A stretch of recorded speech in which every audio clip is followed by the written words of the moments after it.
amepigiwa simu. Amepigiwa simu na PPO. Sasa mjaonana. Yes. Sasa ndio ninaenda kwake kwa kazi, namfuata sasa kwa kazi. Sasa nikishafika huko, by the way hata nilienda nikampata alikuwa na mtu kwa nyumba. Akaniuliza unaishi na nani hapa? Nikamwambia na watoto. Hakuna mwanaume anaishi hapa? Nikamwambia mimi tuna watoto. Akaniambia sawa. Umenidanganya, lakini unaona siku moja nitakufunua bakuli. Good morning, good afternoon, good evening. Haria hothe uratwirorera uri kana mathaa maria uri. Tabarira ni umiriria show njitagwo Sally Muigai. Ukiniona umenye ndi na maundu mega ndakurehera. Ni tondu he mugeni wa njerera guku studio cia umiriria show na ena rugano rwake rwa muturire wake. Na niwe ndirenda eke introduction. No twina ka challenge kamwetu ati ndaraigua ruga eno yakwa ndiraria. No ni tugukiuthira ruga ya Githweri. Koguo ikara mitambo-ini. Karibuni sana. Mgeni wetu, karibu sana. Huku kwa Umiriria Show.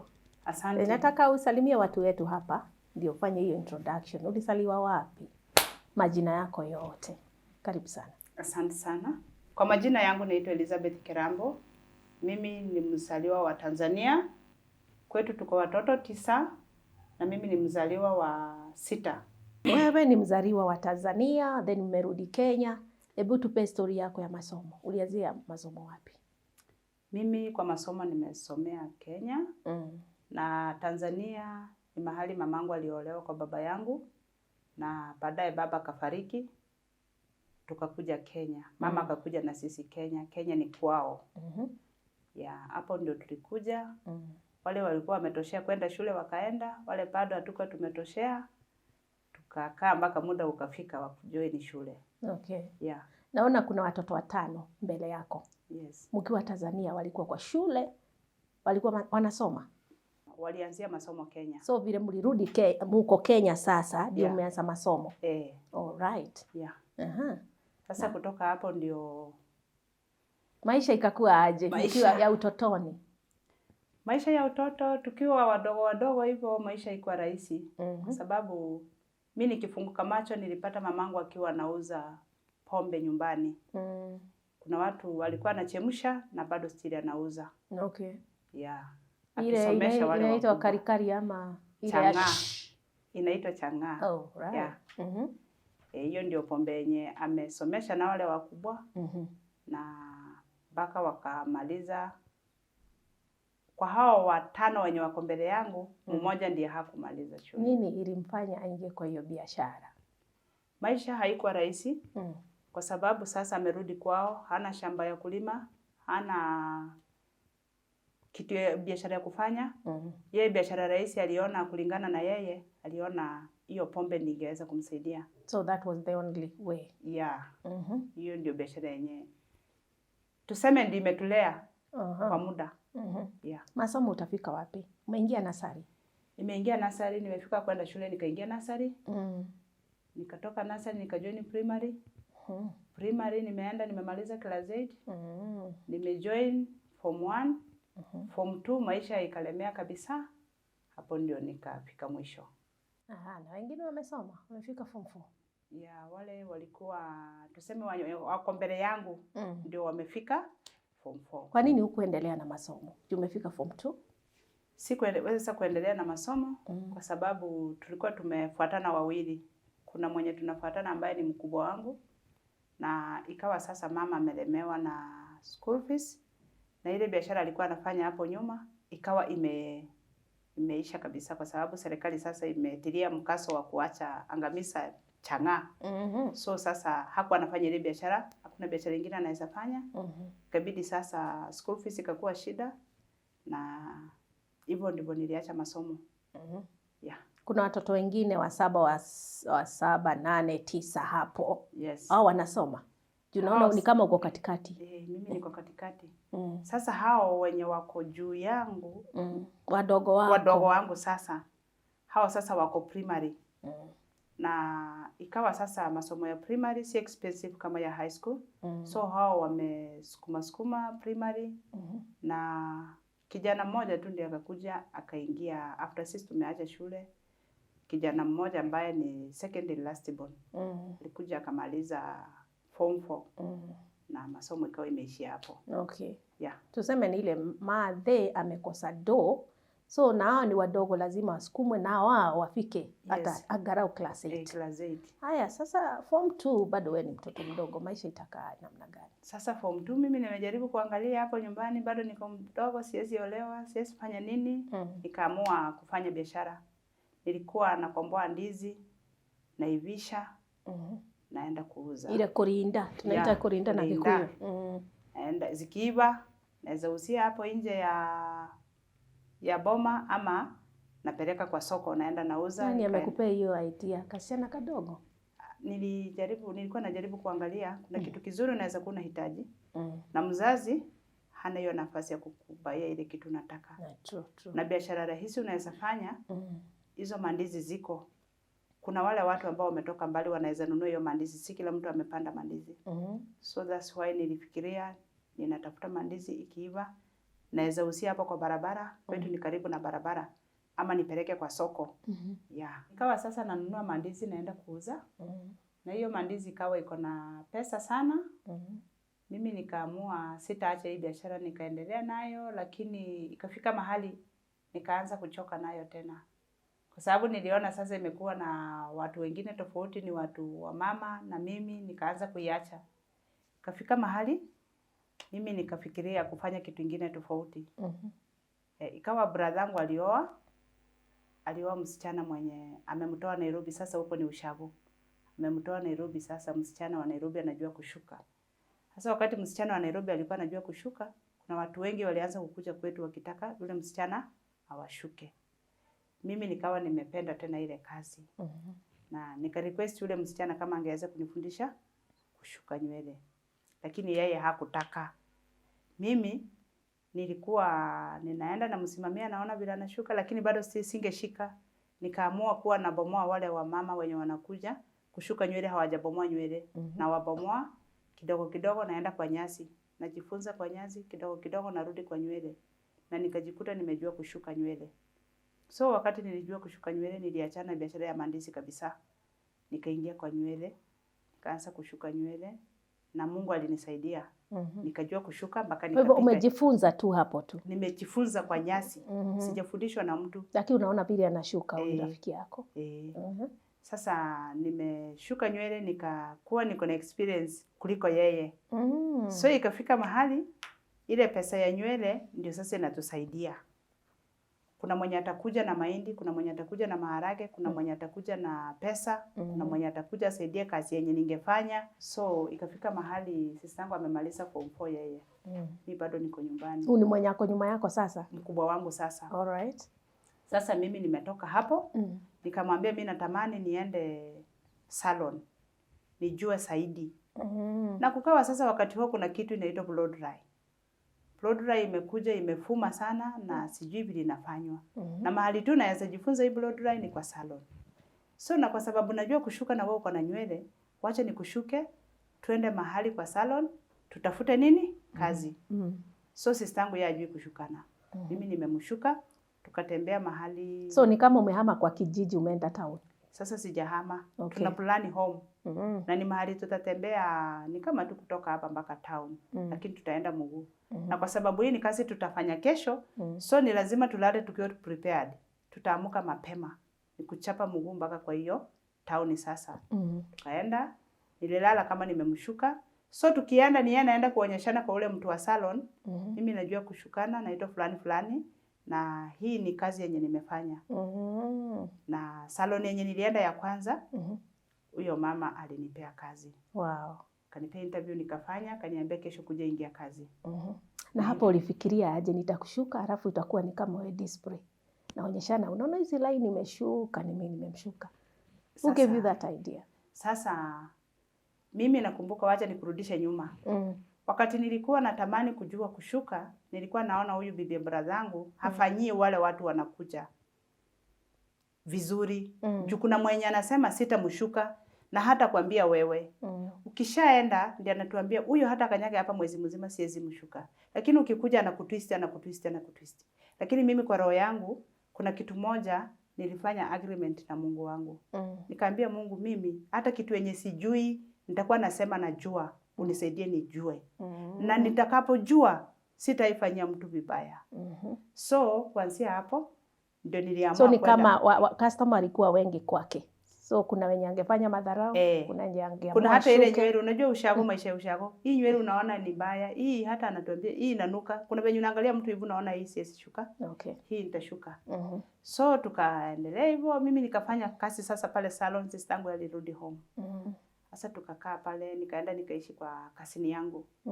Kakaa pale nikifanya kazi. Hiyo salon ilikuwa nashona nguo hapo ndani na ni salon na ni kinyozi. So mi wakati siko salon nikatamani pia kujua kunyoa. Na saa zile hakuna customer ama saa zile hakuna mtu wa kunyoa, mi nitanyoa. Nimeshafundishwa na vijana wa kinyozi, so nimejua kunyoa. So wakati customer anakuja, kama hakuna mtu wa kunyoa ama watu ni wengi na hakuna watu wa kushuka wengi, mi nitanyoa. Ya, na hivyo ndivyo nilinyoa mpaka nikapata customer mwenye aligeuka akakuwa bwana. Yes. Sasa hapo kugeuka aliona kaka mrembo. Kananyoa na kanashuka. Yes. Kaangukia.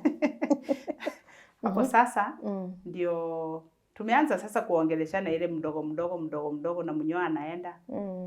Wakiwa kazi tu ama wakipitia hapo atanisalimia aende. Hivyo tukafika mahali tukaweda wasichana nikuoana, tukaoana tu. Haya, umeoana? Umepata bwana? Tumeoana hivyo kenyeji. Wazazi hawajajua. Lakini sasa imefika mahali wazazi wamejua. Juu kasini yangu ni lazima apeleke ripoti siko kwake. Hakuna relationship, nimekupenda pupupu kwa nyumba. Sasa amepeleka ripoti. Msichana hayuko kwangu, hakuji. Na nasikia tu ameolewa. Sasa si mama atataka kujua ameolewa wapi.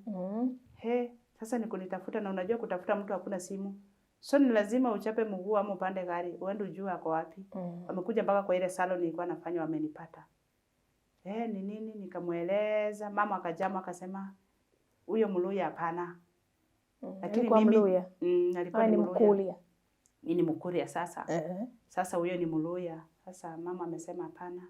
Hautaolewa na kabila. Lakini juu mimi nilikuwa nilishapenda huyo jamaa, nikaona na already nimeshajicommit ati nimeolewa. Sasa nikianza kutoka hapa nikienda tena nikaona hapana. Na nilikuwa naona kama nikiacha huyo jamaa sitapata bwana mwingine. Acha tu nikwame hapa. So nyumbani hawakutaka, lakini mimi nilikwama pale. Na nikapata mimba ya kwanza nikazaa. Pili hatujaenda kwa kina huyu mzee. Watu wao wanataka tuende nyumbani, lakini mama hapa anakataa. Utaenda. So ikaenda ikafika mahali nilienda kupembeleza mama, kubali tu tuende. Hata askari mwingine sasa akakuja kwa wao msichana Mkuria tu. Na wao wakakubali akaenda. Home na akafika akarudi. Nikamwambia mama, ona hata fulani aliolewa akaenda akafika akarudi. So niruhusu tu hata mimi niende yake. Mimi sasa hata niko na watoto. Mama akakubali tukaenda. Na huyu bwana yako akwambii muende kia nguvu. Sasa hangefanya cha nguvu kwa sababu anaona mama yako anakataa. Kuna vile anakataa. Na kazi anafanya kwetu bado. Anafanya Kuria kazi. So tulikubaliwa sasa tukaenda. Tukapanga safari tukaenda, tukafika. Tukakaribishwa kwa boma vizuri. Tukakaa, baadaye tena tukarudi kazini. Tukakuja, tukakaa. Sasa maisha ikawa tutaenda nyumbani, tutarudi, tutaenda nyumbani, tutarudi. Imefika mahali sasa hapo niko na watoto 3. Kwa hao watoto 3, sasa mzee ameanza kugeuka kidogo. Akaanza kuniambia mama amesema utaenda home. Utaenda home. Alafu ameniambia uende home ukae pale nyumbani. Kulingana na community yetu, mwanamke hakuwagi wa mwenye amemuoa. Hapana, ni wa community. Community aje? Sasa ni wa everybody. Hapana. Yaani vile umeolewa. Ni wa kila mtu. Hapana. What do you mean? Yaani vile community inamaanisha ukishaolewa enda ukae nyumbani kwa kina bwana. Alafu bwana afanye kazi kwenye yako kama ni kazi anafanya ama nini, lakini wewe sasa utabaki nyumbani. Ile shughuli yenye bwana angeenda kufanya kiwa home, wewe ndio utakuwa unaenda kumrepresent. Okay. Yeah. Okay. Hiyo ndio sasa namaanisha. Ni kama ukae na watu wao, wewe utulia kwa watu wao. Tulia home. Wewe utatulia nyumbani. Umeona? So mimi sikupenda kwa sababu mwanzo tukioana hakuniambia hizo sheria zake. Mimi nikamwambia sitaenda home. Wewe ungetaka hivyo. Ungetaka muishi na bwana hapa kwa hapa. So mimi sikutaka. Sasa imeenda ikafika mahali sasa ni nguvu inatumika. Ni lazima uende nyumbani. Mimi unaonekana nimedampiwa ushago. Mimi sasa nikaona hapana, mimi sitaenda. Lakini alichukua leave. Na akakuja akanipea hiyo leave sheet. Akaniambia tuza hii. Kunipea tuza hii ni nione ni siku gani tunaenda nyumbani. Haya nikaanza kujiprepare. Haya imefika siku tumeenda home. Kufika home tumekaa wiki 2. Siku moja akasema anaenda kutafuta mshahara. Mwezi umeisha. Tulienda katikati ya mwezi.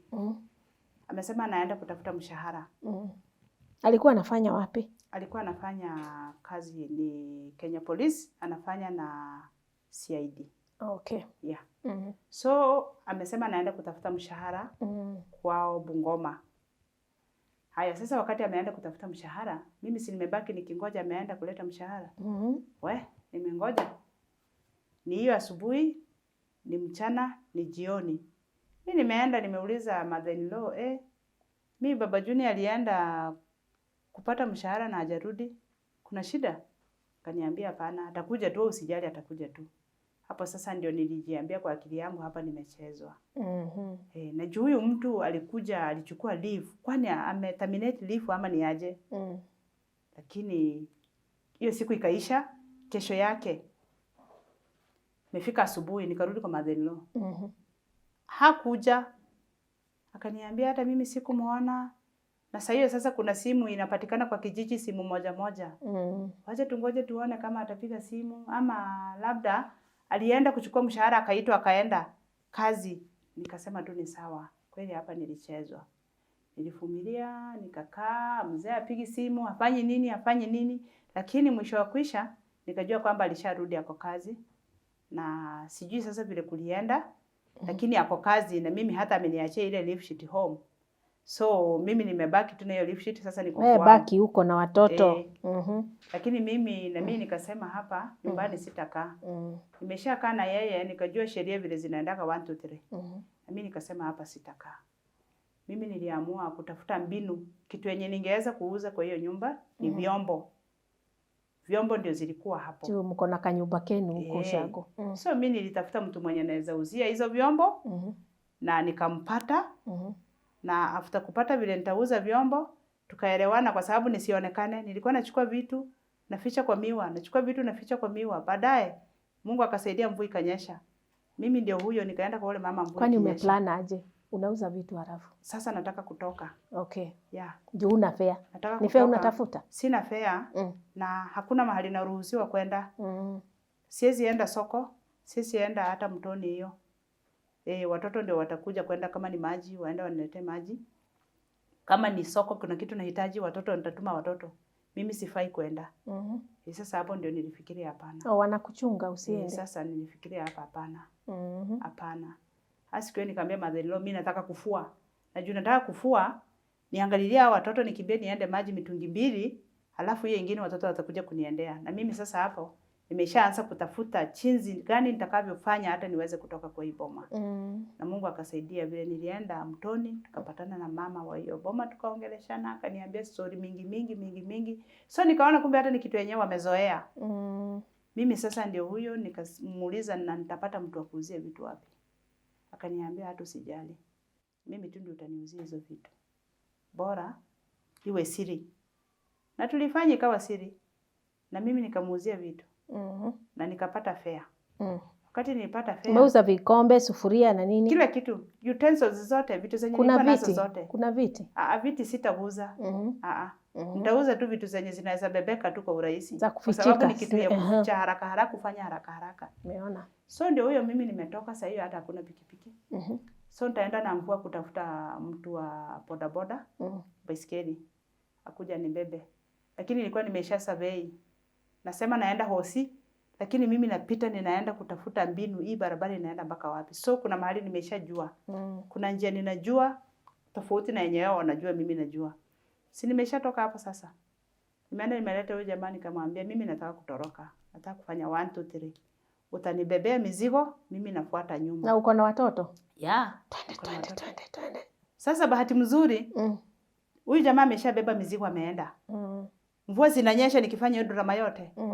Haya, sasa mvua imekatika. Na vitu nimeshatoa kwa nyumba. Bagi ndio hizi zimeenda na manguo na everything. Vyombo nimeuza, kumaanisha leo sitalala hapa. Juu watoto wakitoka jioni shule, watoto wanapenda kukuja hapo, wataingia wabebebebe hata yule mtoto mdogo niko naye. Mimi sasa bahati mzuri sasa nikaendelea kufikiria vile nitatoka, ripoti ikakuja nyumbani, kuna mtu amekufa. Kuna mtu amekufa na mali mtu amekufa, ile njia yenye nilisurvey yenye nitapita ndio mtu amekufa. So tutapita hapo tukienda. Mother-in-law amekuja akasema, wasichana wote wameolewa hapo. Kujeni tunataka tuende kwa fulani. Mimi nimeona Mungu amefungua njia hapo kabisa. Si mimi nimeshika watoto wangu 2 na yule mdogo sasa kwa mgongo. Sasa nawashika mkono tukienda. Mimi nimeanza kubaki nyuma pole. Ni kama watoto wananisumbua pole, wameanza kuenda wanaenda. Mimi nikaona wameenda kabisa. Mimi nikaenda nikasimama mahali. Nikaona vile wanaenda hata waangalie wameshapiga kona wameenda. Mimi nikachukua baiskeli. Nikakaa na watoto. Nikaambia huyo mtu ukweli, mimi natoroka. Na nataka tuende mbio, mizigo yangu iko mbele. Hawa watu wasijua watoto hapo wako na mother-in-law. Wewe uko nyuma. Ama mko aje? Mimi niko sijaelewa. Tukitoka kwa boma kwenda mahali mtu amekufa. Si mimi nilijua ninaenda for good. Kwa hivyo ni wewe uko na watoi. Mimi niko na watoto ninajua hapa hii njia Mungu ameifungua ninaenda for good. Alright. So ndio huyo mimi sasa. Nimechukua baiskeli. Nimeenda mbio. Mpaka mahali naenda kupata mizigo ndio nilipane. Na watu ni waaminifu. Hawezi yeba na mzigo yako. Mimi nimelipa watu wamerudi. Wale walienda matanga vile wameenda na mimi nikabaki. Mimi nikachukua gari nikaenda Webuye Police Station. Kwenda kufika huko nikajieleza wakaniambia hospitali ameshatoka. Akishatoka kwa ofisi itabidi ulale. Mimi nikapelekwa kwa hoteli. Nikaenda nikalala kwa hiyo hoteli na watoto. Na si kulala, ni kukaa hapo. Ungoje ifike asubuhi. So nimekaa hapo na watoto imefika asubuhi. Haya nimekuja nikaitwa. Kuja mkubwa amekuja. Nimepelekwa kwa mkubwa sasa nikaenda kujieleza. Mkubwa ndio huyo ananiambia sasa itabidi nikupatie fare, urudi uende kwa boma, alafu tutaita bwanako akuje. Nimejaribu kuchora mimi ile drama nimefanya huko nyuma, nikaona hiyo haiwezekani. Tarudi niende wapi? Na kule utarudi. Na huko sitarudi. Najua hata after kuona sijarudi, sijaonekana mahali walishafunja ile nyumba. Akaona hakuna vitu. Hakuna vitu. So huyu ameenda wapi? Mimi nikasema hapana. Nikakubali huyo ofisa akanipea pesa, kaniambia niende ninunulie watoto chakula. Alafu hii ni fare ya kunirudisha kwa boma. Nikasema ni sawa. Ile pesa ile yenye nilitumia jana, ile ya kuuza vyombo, sikuna yenye libaki. Na kuna hii yenye nimepewa. Wakati niliunganisha niliona hii pesa inaweza nifikisha Kisumu. Kisumu ni kwa headquarter. Kwa nani sasa kwenye bwana hapo ninaenda kwa PPO. Sasa bwana ako mbali bado. Bwana ako Kuria. Sasa mimi hapo nitaenda kwa PPO. Ni kusungusha watoto tu. Yes. Bora usikae ushago. Bora safari tu ifike mahali mimi nataka ifike. Tumeenda kwa PPO. Nimeenda nikafika nikapata ametoka kwa ofisi. Nikapokelewa na askari mumama rafiki yetu. Haya nikalala kwake. Kaniambia usiku vile tutafanya 1 2 3 wao watu. Kanipangia vile nitaenda kuambia huyo mkubwa ndio asinirudishe home. Umeona? Haya. Mimi ikafika asubuhi nikabebana na watoto wangu wote kwa hiyo ofisi. Kaenda, kajieleza. Huyo bwana akapigiwa simu. Ikawa ako kotini. Siku hii ilikuwa siku ya civil cases. Ako kotini. Na bwana anajua uko ushago. Na hii sasa ni emergency. Lakini alishapigiwa simu ushago akaambiwa nimetoroka niliolewa. Ako aware. Ako aware siko kwao kwa sababu hakuna manguo na hakuna vyombo za ndani. So niliolewa. Lazima ikuwe ni kuolewa. Hii ni kuolewa na nimeenda na watoto wote. Haya sasa hajui niko wapi. Lakini sasa alikuja kujua niko wapi wakati sasa imesemekana aitwa kutoka kotini akuje. Ameitwa kutoka kotini. akapewa hapo kamsomo, akaulizwa maswali kidogo kidogo, Unatesa bibi? Akajitetea. Ikasemekana akaomba msamaha, akasema nipewe pesa nifike kwake, alafu hiyo shida itaisha. Haya, mimi ndio huyo nimepewa pesa, na ndio huyo mimi sasa nimepanda gari naenda sasa Kuria. Si niko na pesa kunifikisha Kuria. Haya, nimeenda. Hamjasikizana na bwana? Sasa, ama unaenda wapi sasa? Naenda kwa bwana. Si mimi nimetoka kwa. Amepigiwa simu. Amepigiwa simu na PPO. Sasa mjaonana. Sasa ndio ninaenda kwake kwa kazi, namfuata sasa kwa kazi. Sasa nikishafika huko, by the way hata nilienda nikampata alikuwa na mtu kwa nyumba. Vile unapisha, hiyo ni kitambaa ya neti kwa dirisha. Alijua unakuja? Yeye amesema nipewe pesa nikuje. So kwa wewe ninakuja. Lakini wakati nimepisha mlango, mimi nimeona watu hata tukiingia walikuwa wanaongea. So kupisha mlango, mimi naona kuna mtu anaamka, yeye akiamka kufungua kuna mtu ako nyuma yake. Alafu mimi juu nimechoka na hata sijui mizigo ilipotelelea wapi. Uko na mastress zako. Mimi kitu muhimu tu nimefika nayo salama, watoto. Mimi nimeingia na vile tunaingia ndio huyo naye anatoka. Ulipata muhiki kwa hiyo nyumba? Yes. Mwanamke? Yes. Nimempata. Nikiingia vile tumemaliza kuingia hivi na watoto na yeye anatoka. Si ako nyuma yake na yeye anatoka. Si angemwambia ama alikuwa tu colleague? Hakuwa colleague. Hiyo ni masaa ya usiku. Sidhani kama alikuwa colleague. Si colleague huko kwa kambi? Hapana. Hakuwa colleague. Tuseme tu huyo yeye ndiye anamjua lakini hakuwa colleague. Nataka kumtetea naona hapo. Lakini na mimi pia ni colleague maybe. Hata mimi pia namtetea, hakuwa colleague kwa sababu kama ni colleague kulingana na vile nimeishi kwa vile ulimuona ulijua. Angekuwa ni askari mwenzake hata kama ni wa kike, kuna venye ana behave. Si ni colleague. Angejificha. Yes. Hawezi jificha tukishapita hivi kwa nyuma ya mtu, unapiga kona hivi. Okay. So alidhani hujamuona maybe. Mimi hata sikumuuliza, lakini kesho yake yeye aliamka tu kawaida, kaenda kazi, kaenda akafika. Au kumuuliza huyo ni nani? Asikumuuliza. Okay. Lakini kesho yake sasa alienda kazi, akarudi sasa jioni nikamuuliza. Yule mtu mwenye jana tukipisha mlango aliamka akasimama nyuma yako. Alafu tukishaingia hivi na yeye akatoka, ni nani? Akasema yeye hakuona huyo. Mgani? Hakuona. Hiyo kitu namwambia. Mgani huyo saa ngapi? Hajui hiyo kitu. Okay. So mimi nikamwambia ni sawa basi. Si kuona mtu. Tukamalizia hapo story. Sasa tukakaa siku 2. Hii siku ya 3 kama ameenda tu kazi kawaida, mimi nimekuja kuitwa kitu saa 4. Askari amekuja kuniita, unaitwa kwa ofisi. Nikamuuliza ni nini baya? Akaniambia nimetumwa na hospitali nikuje nikuite. Na wacha nikuibie siri moja. Kuna barua unaenda kusign. Na hiyo barua yenye unaenda kusign, enda uombe kwanza uisome kama unajua kusoma. Enda kwanza uisome kabla usign. Usisign kama hujasoma. Akasema ni sawa. Ndio hiyo mimi. Kuingia afande ya hospitali sasa akanichangamkia. Bali mama Junior ni mzuri. Ulifika salama? Just tangu nitoke ushago. Tangu apokee ile simu sijaonana na yeye. Sasa mimi karibu kiti, nikakaribishwa kiti nikakaa. Kaniambia sasa mimi ile maneno vile ulienda kwa ofisi kulingana na sheria zetu za kazi, ukishaenda kwa ofisi hivyo hiyo ni makosa. Na bwanako ameshawekewa hiyo makosa kwa faili yake ya kazi. Na hii makosa ni lazima hawezi pata hata kama ni cheo ama ni nini, inaonekana yeye ni mkorofi kwa kazi. So na mimi nimeamua nataka niwasaidie hii makosa itoke. Ama ako na shida ya familia. Kuna shida. Nimeamua hii makosa ndio nataka itolewe kwa hiyo file. File yake ibaki ikiwa clean. Ni kama ameandikiwa makosa. Kuna hii makosa. Na imewekwa hiyo file imewekwa. Imewekwa kwa file. Imewekwa kwa file. So mimi ndio huyo. Nikamwambia afande hivyo ni vizuri sana. Akaniuliza, "Amu unaweza furahi bwanako akiacha kazi?" Nikamwambia hapana, tutalea aje watoto. Akaniambia sawa. Sasa kuna venye nimeamua nataka niingilie hii maneno yenu katikati. Nataka kwanza kitu cha kwanza kabla nijue ni nini ilifanya ukaachwa nyumbani, ni nini ilifanya ukaenda kwa ofisi, kwanza tutoe hii barua kwa faili yake. Tukimaliza hiyo sasa ndio turudi sasa niwakalishe chini nijue shida yenu. Nikamwambia afande hiyo ni mzuri. Akaniambia kuja. Nikaamuka nikamwendea. Akaniambia chukua kalamu. Nikachukua kalamu. Sasa akachukua kitabu, akafunika hiyo karatasi.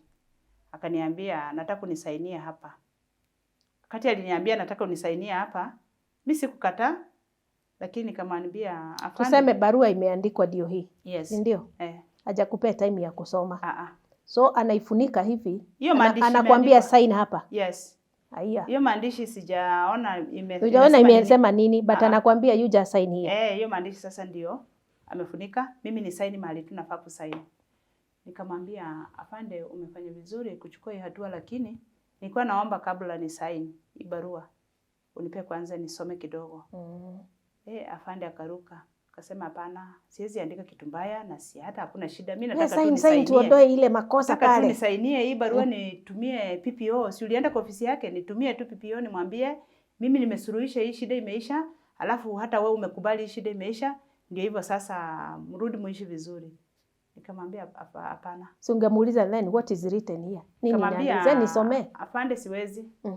Nipe nisome hii barua. Ama akusomee. Alikataa. Wakati alikataa, mimi nikamwambia si sign.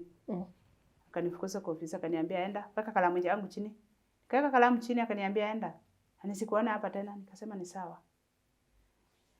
Haya. Ikafika kitu saa 6. Hata haijafika lunch. Huyo baba Junior akatoka kotini. Akakuja. Wakati alikuja kwa nyumba akaniambia, hapa mambo ni mawili. Ujue vile ile makosa itatolewa kwa faili yangu ya kazi, ama mimi na wewe maisha yangu ni kuisha. Hapo nikanyamaza, sikurudisha. Nikaanza kuona kichwa yangu hapa, lazima nitumie akili vizuri. Hapa nitatumia akili vizuri tu. Na nikaona ile akili mzuri nitatumia ni ile tu yenye, ile uchuzi nimeiba kutoka kwake, ndio tu nitatumia kwake. Ile uchuzi anafanyia kazi, ndio hata mimi nitafanyia kazi kwake. So tukakaa hapo nikufurugana na akaamua sasa yeye atakuwa mgeni kwa hiyo nyumba. Hakuna siku atalala kwa hiyo nyumba. Wewe umemuelezea niliambiwa ni sign a document yenye sikuwa nimesoma. So siku sign nini ilikuwa imeandikwa hapo. Na amekuja akaniambia mimi uamue tu. Ujue vile ile makosa itatoka hapo. Ama maisha yangu mimi na. But wewe ulijua it was a setup. Na mimi namwambia mimi hata kama sikusoma nifike mahali wewe ulisoma ukafika ambako ukapata kazi, pamoja na kwamba mimi sikupata kazi, sita saini barua hivyo. Angenipea nisome kidogo ama anisomee kidogo. Nijue ni nini ama ukae nayo siku 1 2 uelewe. Akasema hapana, siwezi. Haya. Ndio huyo mama yake anapiga simu, nasema unataka kuharibia mama Junior, unataka kuharibia mtoto wangu kazi, ujui vile nilisomesha mtoto kwa shida. Nikasema sawa. Kwa hivyo wewe hata usisumbue mtoto wangu, kitu utafanya kama hutaki kukaa na mtoto wangu, achana na yeye. Na mimi nikasema hiyo ni mzazi ameongea vizuri. Sasa mtoto wake akaanza kuwa mgeni kwa nyumba tangu siku hiyo sasa. Sijui sasa analala wapi. Lakini atakuja asubuhi abadilishe nguo. Hapo anavaa uniform. Anavaa civilian. So atakuja tu avae nguo zake safi aende. Na zile zingine atatoa mimi. Sasa mnaishi huko kwa kambi? Okay. Tuko police line. So atatoa hizo zingine aache hapo, mimi nitafua tu nipige pasi. Hizi vangu kama ina pasi. So ni lazima upige pasi ndio akuja aone leo navaa hii longi na hii shati. Na kiatu fulani ushainishe vizuri. Kuna style inashainishwanga. Inang'ara kabisa. Haya. Lakini sasa mimi nikajiuliza sasa hapa nitafanya hii kazi mpaka lini? Hakuna maneno mengi, wewe ung'arishe nguo ufue. Unyoroshe pasi. Nikubadilisha na weke pesa kwa mesa na ameenda. Ni vizuri anaacha. Pesa lazima aache. Na hakuna mambo mingi maongezi nini. Ni aweke pesa kwa mesa, abadilishe nguo aende. Hivyo mtaonana kesho tena. Jipange na watoto. Mtaonana kesho. Haya mimi nikakaa hapo nikaona hii maisha inifurahishi. Nikachukua watoto nikapeleka kwetu. Nilichukua watoto wote nikapeleka kwetu. Hata yule mwenye alikuwa ananyonya. Nilienda nikaacha. Alikuwa how old? Alikuwa 1 mwaka na miezi kadhaa. Okay. 1 mwaka na miezi kadhaa. Nikarudi. Nikakuja kwa sababu hata huyu mtoto nilikuwa nimemwachisha na hasira. Pia ikawa sasa hiyo kuachisha mtoto na hasira haujapangia kuachisha. Utagonjeka ile yako yote. Niligonjeka hapo kwa nyumba nikafura. Majirani wakaona huyu mama ataisha. Umepeleka watoto uko wapi sasa wewe? Nimerudi kwa nyumba kwa kambi. Hey, lakini mimi sasa ni mgonjwa. Sababu ya kuachisha matiti sasa. Nimefura kufura. Acha bwana akuje, watoto wako wapi? Wakati amekuja akienda kuitwa bibi yako ni mgonjwa hivi na hivi. Yeye amekuja kaniangalia na akaenda hosi. Kaongea na daktari. Daktari akakuja kwa nyumba kaniambia tuende hosi. Ametumwa na baba Junior nikuje. Tuende pale hosi nikutengeneze. Tukaenda. Kanipea dawa. Hiyo maziwa ikaanza kukatika pole. Nimeona. Na huyu bwana wako anakuuliza watoto where are the children? Hata hajaniuliza. Anaona hakuna watoto huko? Hata hajauliza. Ama na umekaa kichwa gumu. Hata sijui kama anafikiria labda watoto nimeona nimegojeka ndio. Labda ndio nimepeana watoto. Sasa aniulizi. So tumeendelea hivyo. Mimi nimepona. Nikasema hapa sikai. Siku moja tu bila anakuja hivyo. Anakuja anabadilisha anaenda. Sasa hata zile zenye ametoa mimi si kufua. Si nilikuwa nimeshajua sasa hapa ni kutoka. Na zile pesa zenye ananiachiaga kuna zenye natumia na kuna zenye napakisha. Bado anaacha do. Hakosi kuacha. So mimi nilienda nikatafuta gari. Nikatafuta gari na nikanunua kifuli mpya. Kando na ile yetu. Mimi nikakuja nikapack vitu. Unapack nini? Nikapack everything yenye kwa hiyo nyumba. Everything. Vitu za wenyewe, za bwana. Si za bwana, nyumba ni ya mama. Nyumba inakuwa ya mama. Hata ukiwa kwa kambi, nyumba ni ya mama. Haikuwa ya bwana. Yeye ndiye akona namba ya kazi. Basi hizi vitu zangu zote ukaitia gari. Mimi nikaweka gari na nikachukua kifuli mpya ile nimenunua. Nikapini kwa mlango na nikajua atakuja kunitafuta sababu ya uniform ya kazi. Nikaona hapa hii uniform ndio itafanya nirudishe hizi vitu. Mimi nikasema uniform sitaacha kwa nyumba. Nikachukua uniform everything. Nikapeleka kwa ofisi. Kaenda nikaambia OCS. Afande mimi nimekuja. Na kidogo huyo OCS tulikuwa tunaelewana na yeye. Kuna vile. Nikamwambia afande mimi nimekuja. Niko na hizi vitu. Hizi ni vitu za baba Junior. Na ziko hivi nikamtolea. Hii ni uniform ya kazi. Hii ni namba ya kazi. Hii ni 1 2 3 kila kitu. Na nimesema akuje achukulie hapa. Mimi nimejitoa. Nilijua nikienda ataweza sema nimeenda na hizi vitu ya watoto. Akaniambia ni sawa ina shida. Sijaambia OCS nimehama na nyumba nyingine. Hata ya kukuuliza why not in the house. Wewe uliogopa hata anaweza kuelekea uliende na vitu zake za kazi. Na hiyo ni tabia yenye iko. Si nimeishi huko nikajua. Umeona? So mimi ndio huyo. Nimeacha vitu nikatoka sasa. Vitu zilishaenda, watoto walienda. Hata vitu haziendi kwetu. Vitu napeleka sehemu nyingine tofauti. Wapi? Kwa sister yangu. Asiendi kwetu. Junazo pia haziwezi kubaliwa kuingia kwetu. Rudisha vitu. So, mimi ndio huyo. Sasa nimeenda, nimekaa kwa sister yangu, sasa hapo nipumzike kidogo. Hiyo mwanaume sasa amekuja akashtuka, hali iko hivi. Ameanza sasa kunitafuta. Umeweka padlock mpya. Kwa hivyo bwana wako atakuja apate padlock ni mpya. Wewe umeenda kwa sister yako. Na hapo ndio nataka tushikilie kidogo tu. Tupate a short break. The break then we'll come back. Umeredia shone trasho. Keredia unaendelea ukisikiza vile hadithi ya Elizabeth inaenda ikiflow. So stay tuned. Tunarudi. Umeredia nyokoretia rugendo. Umeredia nyokohotana. Utigaire ohanini gokie. Weyonere maundome. Umeredia nyokoretia rugendo. Umeredia nyokohotana. Utigaire ohanini gokie. Weyonere. So nimeenda kwa sister yangu.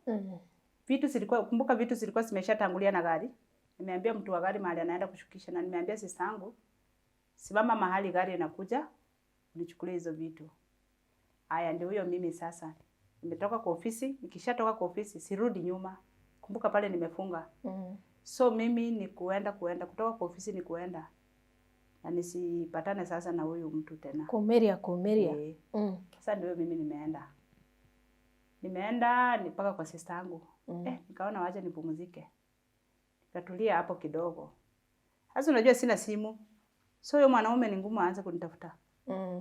Alafu kidogo pale kwetu sheria si kama watu wanachukulia sheria mkononi. Hata hawezi kuja, yani kwa mfano hawezi kuja kunitolea fujo hivi. Okay. Hawezi.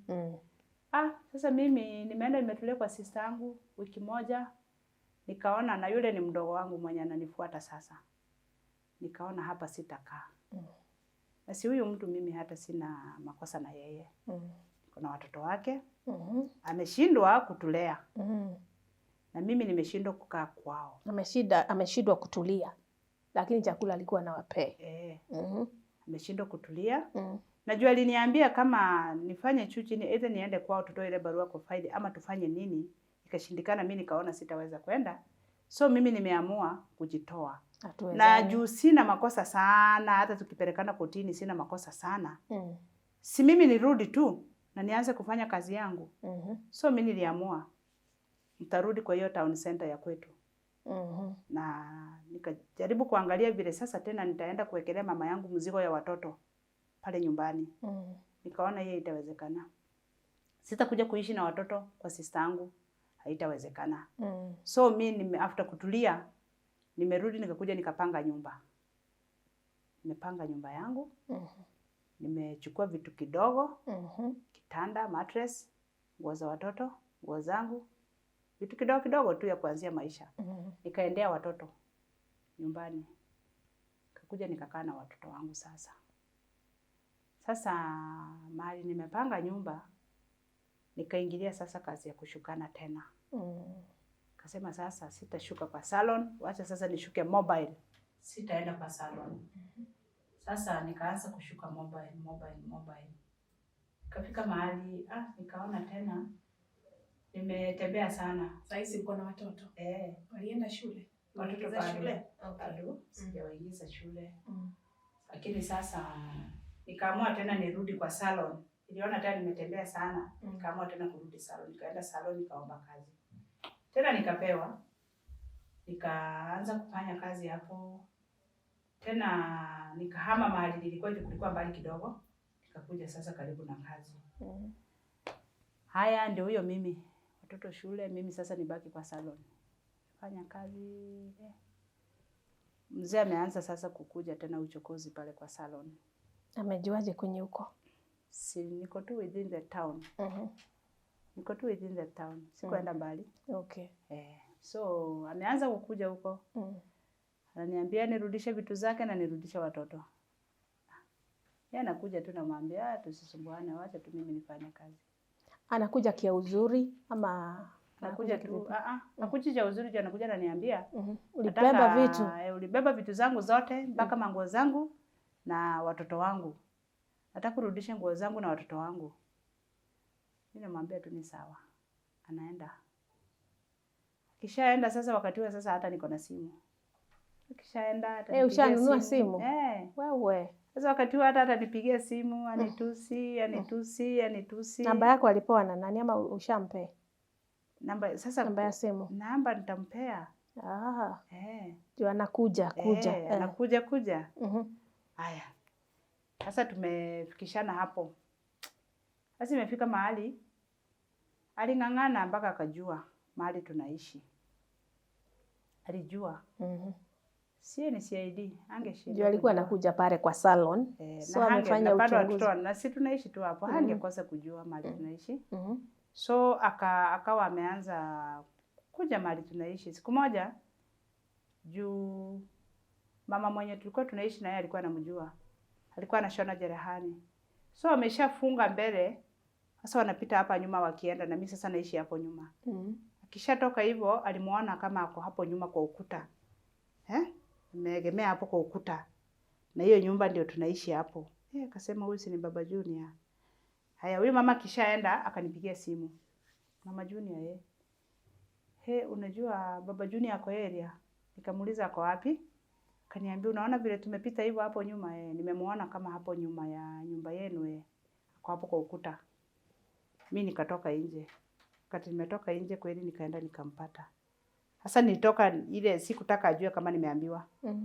Si yako nyuma ya nyumba. So mimi nimeenda tu Tukaenda hata nikajishtukisha, aya, uko hapa? Akanyamaza. Nikamwambia kuja. Ingia kwa Tuende nyumba. kwa nyumba. Tukaenda, akatoka hapo, tukaingia kwa nyumba. Watoto wakamchangamkia baba. Kaa hapo akatulia. Akaniuliza unaishi na nani hapa? Nikamwambia na watoto. Hakuna mwanaume anaishi hapa? Nikamwambia mimi tuna watoto. Akaniambia sawa. Umenidanganya, lakini unaona siku moja nitakufunua bakuli. Sasa nikashindwa bakuli tena ni gani? Akaniambia unajua sasa yeye akiwa kwa hiyo kazi yao yeye hajagi bunduki. Bunduki ndogo si ile kubwa. So akaniambia unaona hii bunduki? Unaona hii bunduki? Siku moja nitakufunua hii. Ndio Hii ni bakuli bakuli, sasa. Ifunuliwe pua. Ikafuna. Akaniambia ukipigwa risasi moja hapa inafunuanga hii kitu. Inalipua. Inafunuanga. Haya. So nitakufunua. Nikamwambia tu ni sawa. Akakaa, tukapika, hakukula, akaamuka akaenda. Kaisha. Sasa akawa amefanya kila siku atakuwa anakuja. Hapo kila siku atakuwa anakuja. Jioni naambiwa wewe ndio huyo. Kaa chonjo ndio huyo. Mimi nakuja namuuliza, sasa badala ukuje kushinda hapa kwa ukuta, si ukujange tu kama umekuja. Hapana. Hata kuona mwenye mnaishi naye hapa. Nikamwambia tu ni sawa. Nakakaa anamaliza anaenda. Ikafika sasa hata mimi nikaanza sasa kukereka juu. Sometimes mimi sitaki tugombanie pale nje. Alikuwa anaishi bali na hapo. Si mbali sana. Juu ni distance. Tuseme kama 1.5. Na anakuja all the way? 1.5. Kambi mahali iko na mahali town center iko ni mbali. Okay. So akawa anakuja hivyo. Mimi sasa huyu mtu sasa atakuwa anakuja kila siku. Sasa mimi nikajiambia raundi hii nyingine akikuja mimi nitamwambia si anakuja. Na kweli siku hiyo akakaa siku 2 siku 3 atakuja. Siku hiyo nyingine akakuja. Umemwambia kwa simu? Sasa siku hiyo nilijikuwa najiambia tu vile atakuja vile nitamwambia. Okay. Sasa vile alikuja mimi nikamuuliza sasa wewe kila siku unakuja kupatikana hapo kwa ukuta. Kwani hakuna adui hapa? Mbona unakuja kama mwenye unanyemelea mtu? So ni kama alikuwa anakuspy. Okay. Akaniambia mimi, unajua mimi nilikwambia si ukwambia ukuje kupangisha watoto wangu hapa, nilikwambia upeleke watoto nyumbani. Kama wewe unataka kukaa peke yako, ukae peke yako. So ako na ile uchungu, machungu ile. Na ukakataa na ndio huyu umekuja kunianikia watoto hapa kwa soko. Kwa hivyo mimi sitakubaliana na wewe. Na mimi nikamwambia ile kitu utafanya juu mimi niliona sitawezana na wewe, nikatoka kwa nyumba yako. Si nyumba yako iko kwa kambi? Nyumba yenye serikali imekupea. Si unafanyia serikali kazi? Nyumba yako iko kwa kambi. Tulia pale kwa nyumba yako, uningoje nikuje nikuchokoze. Akaenda, akaniambia utaona. Mimi nikasema huyu mtu, hii vitisho ameanza kuja kunipea hapa, huenda ikawa siku moja hata mimi nitaonekana nikiwa kitu kingine. Mimi nikajiambia raundi hii akikuja itakuwa ya kwanza na ya mwisho. Hata nikajiambia tu kwa roho yangu nikajipangia. Raundi hii akikuja sitampea nafasi, itakuwa ni vita. Sasa siku hiyo nyingine tena nimemkuta tena ndio huyu. Kwa ukuta. Nikamtoa hapo polepole. Kuja tuingie kwa nyumba. Tukaingia kwa nyumba. Akaniambia mimi nimeamua hata naweza amua nikuue. Hata niue tu hawa watoto. Alafu iishe hivyo. Amekuja tu amesema hivyo ama kuna vile mmekorofana? Kuna ukorofi fulani. Anakuja tu. So akawa anakuja. Anachificha hapo mpaka siku hiyo nikaona amekuja sana mara nyingi. Na mimi sikuwa nataka hiyo aibu ya kupigania hapo nje. Nikawa nimeshajiambia sasa raundi hii akikuja kuna venye nitamprovoke siurudi hapa tena. So ikawa siku hiyo vile nimeshagundua masaa yake ya kukuja kutoka nje, nikampata ako hapo. Mimi nikamwambia tuingie kwa nyumba, tukaingia kwa nyumba. Sasa hapo ndio na yeye pia ni kama alikuwa amepangia kama nilivyokuwa nimepangia. Ameanza pia ukorofi yake. Na akaanza kuniambia mimi siamini vile watoto wangu watakaa hapa. Na mimi niko. Mimi nikamwambia sasa, juu tulishindana kimaisha, unaona tutafanya aje? Tumeshindana kuishi pamoja. Akasema yeye hiyo hataki kujua, kitu anataka kujua ni vile watoto wake watasurvive. Sasa mimi nikamwambia ile kitu kizuri utajua ni hapa ni kwangu. Meishi kuu nakuja hapa siku zote, nakuja kunichokoza. Hapa nyuma ya hiyo nyumba mimi ndiye nalipa rent hapa, si wewe. Mimi ndiye najulikana hapa, si wewe. So ukiwa hapa na kukaribisha kwangu vizuri, unakuja unaanza kunichokoza. Na mimi naona kama haitakuwa hivyo. Akaniambia sasa unataka tufanyaje? Nikamwambia hapa ni kwangu na ukiwa kwa mtu uko chini yake. Unatii. Ni lazima ukuwe na tabia mzuri sababu wewe ni mgeni kwa hiyo nyumba. Wewe usitaki kuona mahali ya bibi na watoto. Hiyo biashara iliisha.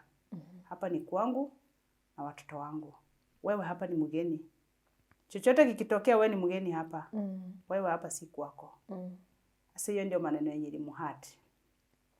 Akasikia uchungu. Akaniambia unajua hatuwezi pelekana hivyo. Na nakwambiaga siku zote. Nimeshakwambia kwamba maisha yangu na wewe itaisha vibaya. Mimi nikamwambia ni sawa. Mimi niko tayari. So kutoka pale tumeanza sasa kurushiana maneno, huyu anarusha. Juu hata mimi ni kitu nilikuwa nimeshajipangia kwa roho yangu. Mimi nataka kumprovoke mahali kwamba hatarudi hapa tena na nimeshampangia vita. So sasa kutoka hapo nimemwambia maneno mazito na yeye pia ananiambia maneno mazito. Ikafika mahali akanipea slap. Poa. Alinipea slap. Nipea slap. Na mimi pia nilikuwa nimejipanga vizuri. Hiyo mkono vile alileta juu nilikuwa najua kitu cha kwanza lazima niekelee slap. Mimi nikashika hiyo mkono vizuri, nikamuuma vizuri tu. Haya. Na mimi sikutaka kuachilia juu ni kitu nilikuwa nimeshajipangia, nimepanga. Kama ni vita. Ukikuja lazima hutarudi hapa tena. Okay. Na sasa hiyo tuna fight watoto wako. Wako kwa nyumba. Watoto wako kwa nyumba. Nyumba ni kubwa ama tu ni dogo? Si kubwa, ni single tu. Okay. Kadogo tu. Na bado hatuishi peke yetu kwa ploti, kuna watu wengine. So hiyo sasa hiyo kelele jirani amekuja akatoa watoto kwa nyumba. Sisi sasa tumeanza kufurugana peke yetu, tumefurugana. Sasa kaanza kuniambia unajua hata naweza kukuua. Bahati mbaya ile kufurugana. Hiyo bunduki yake bahati mbaya ikaanguka. Sasa nasema wewe unataka kuniua hata mimi ndio nitakuua kwa. Unakumbuka uliambia utafunuliwa bakuli? Yes. Haya. Nikasema sasa wewe mahali sasa imefika unaniambia unaweza niua na kweli naona ile ukorofiko nayo. Bahati mbaya hiyo bunduki ikaanguka chini. Si ile sasa tunasukumana kufurugana, tumeshikana kufurugana. Bunduki ikaanguka chini. Ilianguka mimi nikasema wacha nikuachilie. Mimi nikaanza kungangana na ile bunduki vile nitaipata. Na yeye hataki niishike. Lakini bahati nzuri tulingangana nimeingia chini ya kitanda. Mimi nikaingia chini ya kitanda. Na hapo ndio mimi nilishika. Na nilikashika tu. Nikale kabunduki kadogo. Kapisto. Nilishika tu. Nikasema sasa wewe ndio utakuwa kama mimi. Si wewe unaniambiaga unaweza nifunua hata mimi wacha nikufunue. Wacha. Sasa nikashika hiyo trigger. Kuna vile ilianguka. Sasa mnangangana. Yeah. Mwenye nguvu hataki niishike. Na mimi nataka niishike. Si ameshaniambia mimi naweza kukuua hata. Okay. Naweza kukuua. So na mimi nasema akipata hiyo bunduki kweli anaweza niua. Na mimi hata mimi nasema mimi sasa ndio nitangulia kukuua. Lakini sasa bahati mbaya mimi nilishika hako kwa kitu. Risasi moja imechomoka. Risasi kuchomoka hivyo, hiyo sasa imeleta tension. Ndio ni poa. So hapo kuna maaskari walikuwa patrol. Na raia pia wako watu wengi tu tunapigana hapo sasa. Kwani ulikuwa unajua kufiatua risasi? Nilikuwa najua. Okay. Kwa sababu wakati ule niliolewa kipindi cha mwanzo alikuwa ananifundisha. Alikuwa ananiambia tunafundishwaga hivi. Bibi ya soja lazima kuwe soja. Okay. So kuna vile ulisema ukishika hivi bahati haikumpata. Lakini ikalipua tu ukuta ikienda. So vile hao maskari walikuja na amemanage kukunyang'anya sasa. Ameshika na watu sasa wameingia hapo ndani kwa fujo. Watu wameingia kwa fujo. Sasa kuingia hapo Ni vita sasa kutawanyisha maaskari wamefika sasa, raia wametolewa, sisi wote tumetolewa hapo, sasa tuko hapo. Yeye akawekwa kwa gari wakaenda. After wameenda wamefika station wakarudi. Sasa yako kuja, askari wengine wakakuja na OCS. Akaniambia itabidi hata mimi niende niandikishe statement. Ile ilikuwa. Mimi nikafikiri ni rahisi hivyo. Si mimi nimepanda gari tumeenda. Kufika huko akaniambia nitaandikisha statement kesho. Niingie cell. Nikaingishwa cell ya wanawake. Kufika hiyo kesho kuna msichana tulikuwa tunaishi na yeye kwa... Mlikuwa mnapigana wawili kwa nyumba? Yeah. Na nikiangalia ni mwenye alikupata yeye. Siwe ulienda kwake? Ni yeye amekuja kwangu. Ndio. Yeye ndiye amekuja kwangu. Haya, na mmepigana, kwa nini umeingizwa kwa cell wewe? Sasa after nimefika pale unajua... Mngeingia nyinyi wote. Unaona sasa mimi wacha nijiita raia. Siwezi enda kupishana, sitaingia. Ndio nimefika pale nikaambiwa ingia cell. Na nikaingia, nikaambiwa kesho utaandikisha statement. Yeye yako wapi? Yeye ameshaenda. Ameandikisha statement. Kumbuka wakati ule, wakati wa ile furugu, walichukuana na hao maaskari wenzake wakaenda. By the way, kwenye unapelekwa ndio anafanya job? Yeah. Oh. Yeah, naenda tu the same police station. Okay. Haya, sasa vile nimeenda kufika hapo, nimelala, ikafika asubuhi, kuna msichana alinifuata. Msichana alikuja, ameolewa. Na bwanake akawa anafanya Isiolo. Kuna wakati bwanake alikuwa OCS. Tulikuwa tunafanya na station moja sasa. Sasa wakati amekuja akafika hapo, nikampea story. Ameenda akaambia bwanake. Huyo bwana akapigia huyo Baba Junior simu, akamuongelesha. Baba Junior yeye ni kama pia alikuwa zilishampanda, amekasirika. Sasa hakutaka kunielewa. Na mimi pia sikutaka kusikia. Haya, wao maaskari wakasema niwekewe cash pay. Huyo msichana akakuja kaniwekea cash pay. Ya 10,000. Wow, alikuwa na do. Haya. Mimi ndio huyo nimeenda. Ilikuwa Saturday, Sunday, Monday nimejipeleka kotini. Sasa nilikuwa nirudi sasa niende pale police station. Tuone kama kuko aje kwa ile cash pay. Nakumbuke pesa si yangu. Haya, sasa vile nilienda nikaambia tutaenda kotini.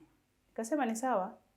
Tukaenda kotini. Hata siku anajua kama hiyo kesi iko na uzito ama ni aje ama ni kesi gani.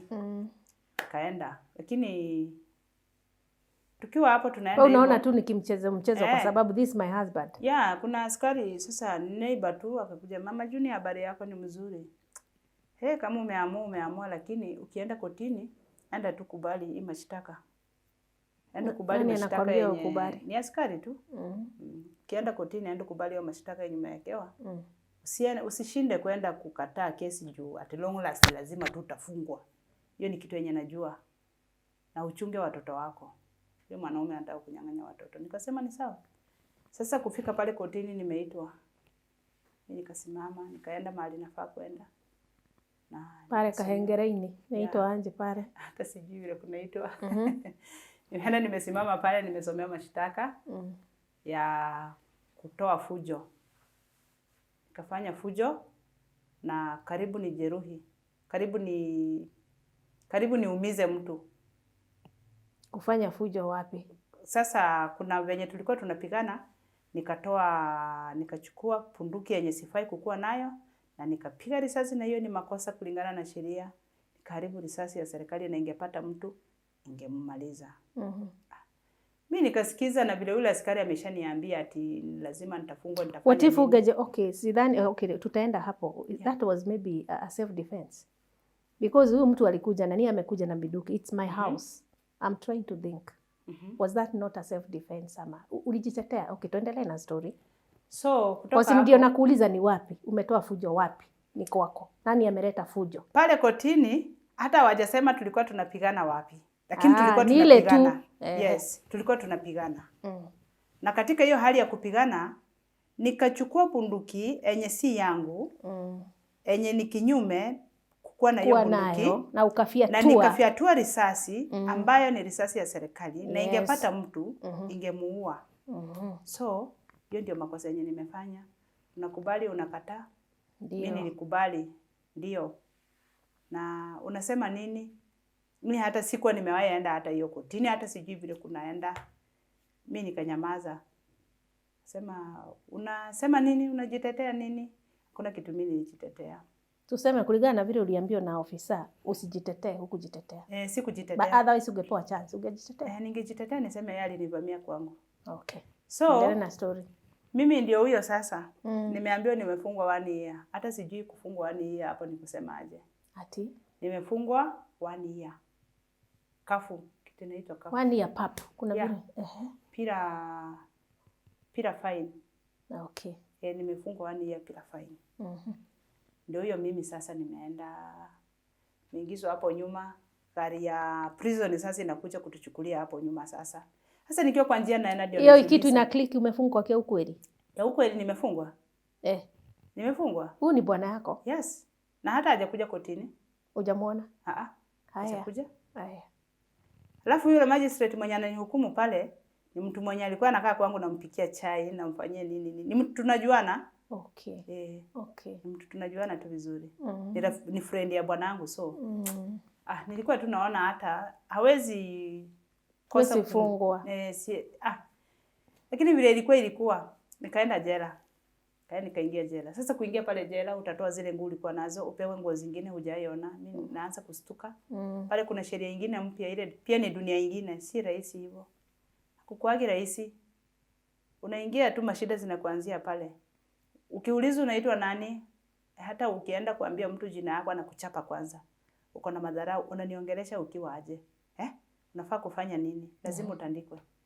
So nimeenda nikaangalia hali, nilikaa huko like 3 days. Nikiona vile hiyo kitu bado imekugonga, umefungwa wewe. Sasa nimejua kumbe nimefungwa. Haya. Sasa sionani na watoto.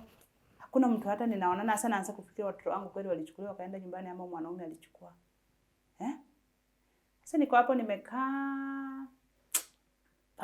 Baada ya wiki moja kuna sister yangu alikuja kuniona. Na ule msichana mwenye niliambia aenda nichukulie watoto. Kumbuka hapo nyuma ule msichana aliniwekea cash pay. Nilimwambia hasa nikishafungwa alirudishiwa ile pesa yake. Sasa nikamwambia aenda nichukulie watoto shule ndio huyu mwanaume asiende kuchukua watoto. Naenda ambie mama yangu akuja achukue vitu.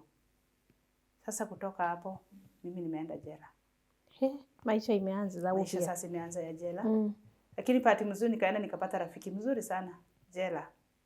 Mwenye nilipewa nifundishe lugha ya jela. Ukuwe mjela sasa.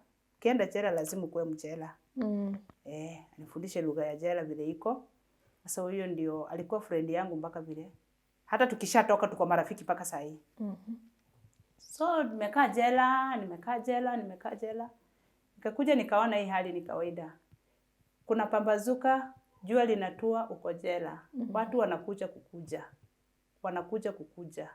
Watu young, watu old. Hata mtu mwenye unaona hata hafai kukuwa jela. Anakuja. Kuna mwenye atakuja analala siku 2 anajifungulia pale. Kuna mwenye anakuja ameshikilia katoto kwa siku 2.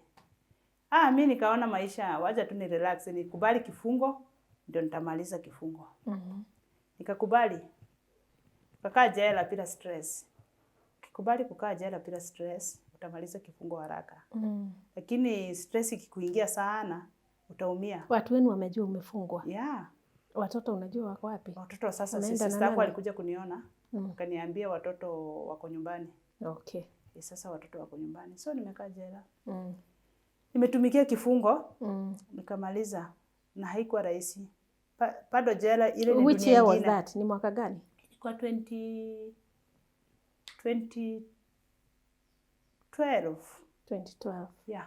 Okay. Ilikuwa 2011. Mpaka 2012 ndio nilitoka jela. Miaka mingi. Ndio nimekaa hiyo jela nikaona ile hali iko huko mpaka nikaanza kujuta sasa nikaona afadhali hata nisingefanya vile nilifanya. Nikaanza kuona sasa nikiwa pale.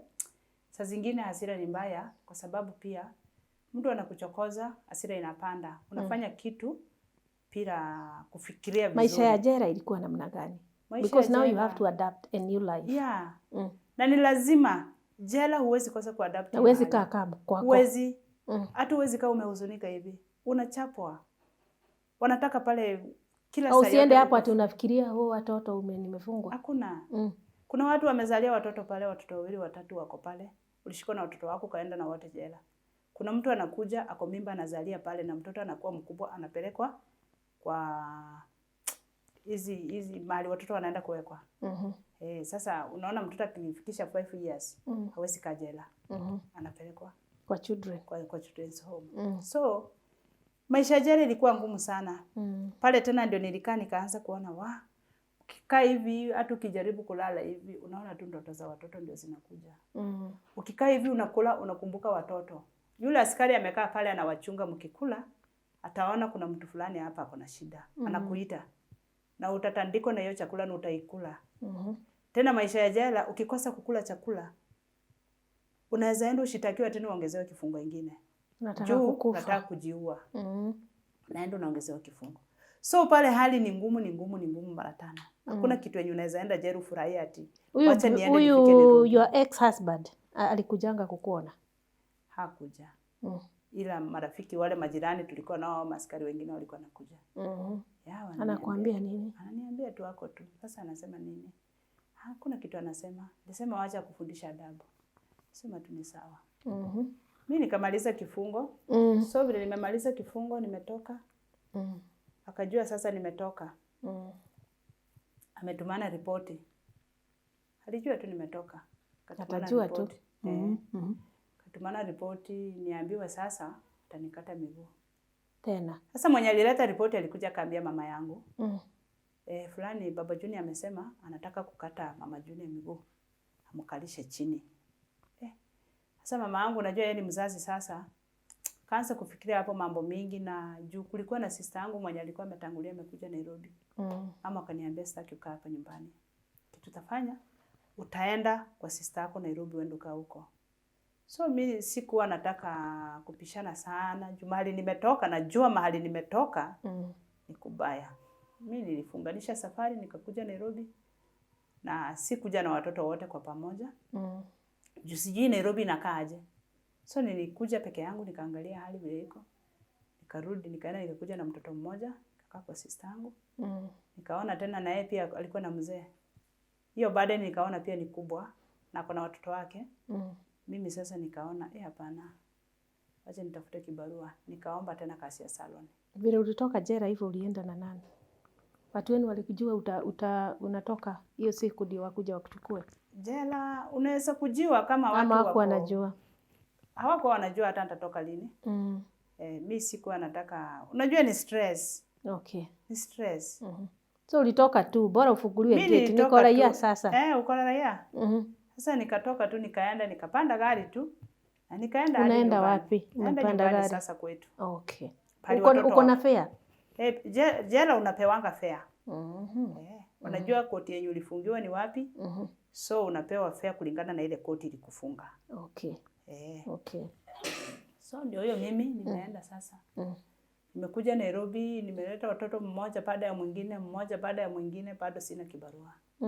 Nimeona sasa hapa ni lazima nijikakamue na maisha. Sasa hiyo hata hatuwasiliani bado na yule mwanaume jua. Aliendelea na maisha yake. Alisema yeye anataka kunikata miguu. So Nairobi nimekuja kujificha, siwezi mpigia simu. Okay. So naendelea hivyo. Hii ilikuwa ni 2012. 2013. Tumeingia 2013. Siku moja nikapigiwa simu na sister yake. Sister yake kunipigia simu akaniambia, "Unajua habari yako ni nzuri." "Habari ya Nairobi?" Kaambia ni mzuri. "Ulijuaje niko Nairobi?" Tuliuliza tu tukaambia uko Nairobi. Sasa tulikuwa tunataka ulete watoto nyumbani. Kauliza kwa nini? Ati Baba Junior anahitaji watoto. Baba Junior anahitaji watoto aje? Kwani ni mgonjwa? Juu mimi najuanga mtu mgonjwa ndiye anahitaji mtu mwingine mwenye ako mbali. Wewe usiulize maswali mingi. Wewe leta tu watoto nyumbani. Nani mwenye anakupigia sister ya bwana? Nikamwambia basi nitumie fare. Akaniambia hapana, wewe si uko Nairobi. Nairobi kuna pesa, wewe leta watoto nyumbani. Nikamwambia ni sawa. Sikuenda. Nikakaa. Na hatuwasiliani tena. Hata yeye anipigii simu. Lakini kufika 2013 hiyo March. Kwa March, March April. Sunday moja akanipigia simu tena. Kushika simu akaniambia, sasa ananiambia na ukali, nilikwambia ulete watoto nyumbani kama baba yao kwa hai ukakataa. Sasa walete basi wakuja wamuzike.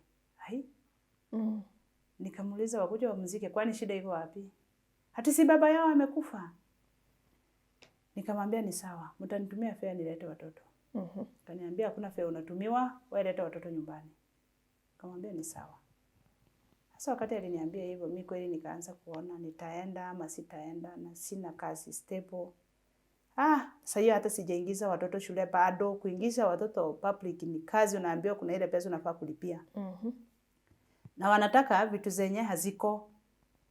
Hizo requirements za shule na sina. So watoto bado wamekaa kwa nyumba. Lakini mimi nilienda kwa church, pale nilikuwa nashiriki. Kaenda nikawaelezea, wakanifanyia mchango the same day.